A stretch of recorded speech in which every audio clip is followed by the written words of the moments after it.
আসসালামু আলাইকুম। কেমন আছেন সবাই? আশা করি সবাই ভালো আছেন। আমন্ত্রণ জানাচ্ছি আজকে আপনাদের সাথে কিছু কথা শেয়ার করার জন্য। আমি আপনাদেরই মাঝের একজন। আমার নাম নুরুল আমিন সিদ্দিকী। আজকে কথা বলতে চাচ্ছি এই পরিস্থিতির বর্তমান আমাদের দেশের এই পরিস্থিতিতে আমাদের সাবেক সরকারের কয়েকজন মন্ত্রী প্লাস আরও কয়েকজন নেতৃবৃন্দকে গ্রেপ্তার করা হয়েছে। পুলিশ গ্রেপ্তার করেছে, তো সেই বিষয়টা নিয়েই সংক্ষেপে দুইটি কথা বলতে চাই।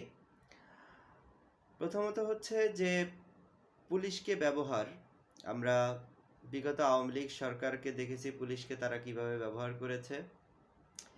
রাজনৈতিক প্রতিপক্ষকে ব্যবহার করার জন্য, প্রতিপক্ষকে মোকাবেলা করার জন্য পুলিশের মাধ্যমে বিভিন্ন গায়েবী মামলা, বিভিন্ন নামকাওস্তে মামলা, সেই মামলাগুলো দিয়েই মূলত তাদের রাজনৈতিক প্রতিপক্ষকে তারা মোকাবেলা করেছে, যে কাজটা তারা পুলিশের মাধ্যমে বাস্তবায়ন করেছে।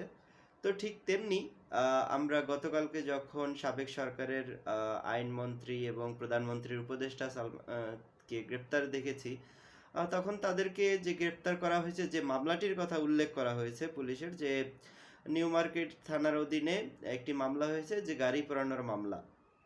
এখন এই যে গাড়ি পোড়ানোর মামলা, যেটা হচ্ছে পুরনো দিন, এখন আমরা যদি সেই পুরনো কালচারকেই ভুলে যাই, যে ভুলটা আওয়ামী লীগ করেছে, সেই একই ভুল বর্তমান সরকারের কাছে অনুরোধ থাকবে যে আপনারা সেই একই ভুল করবেন না, আশা করি। এতটুকু বিশ্বাস আপনাদের উপরে আছে।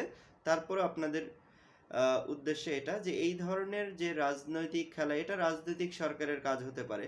আপনি যে দুইজনকে পুলিশ গ্রেপ্তার করেছে তাদের বিরুদ্ধে যে গাড়ি পোড়ানোর মামলা, এটা কোনো মামলা হইতে পারে না, এটা আপনি তাকে বাঁচালেন।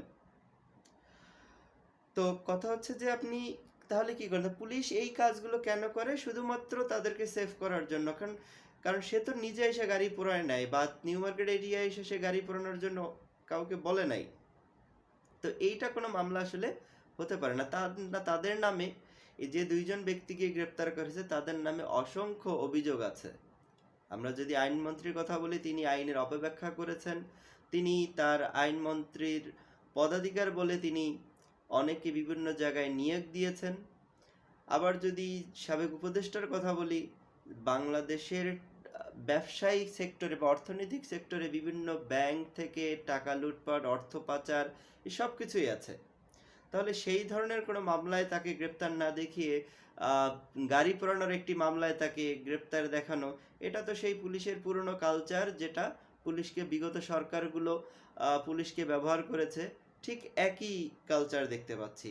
তো এই ক্ষেত্রে আমার বর্তমান সরকারের প্রতি আহ্বান থাকবে, পুলিশকে ব্যবহারের ক্ষেত্রে সেই পূর্বের যে কার্যক্রম, সেইগুলো আপনারা আসলে করবেন না। এই ধরনের গায়েবী মামলা, এই ধরনের গায়েবানা মামলা, এইগুলোতে আসলে গ্রেপ্তার দেখানোর কোনো মানেই হয় না, যেটা আসলে পুরাতন একটি কালচার।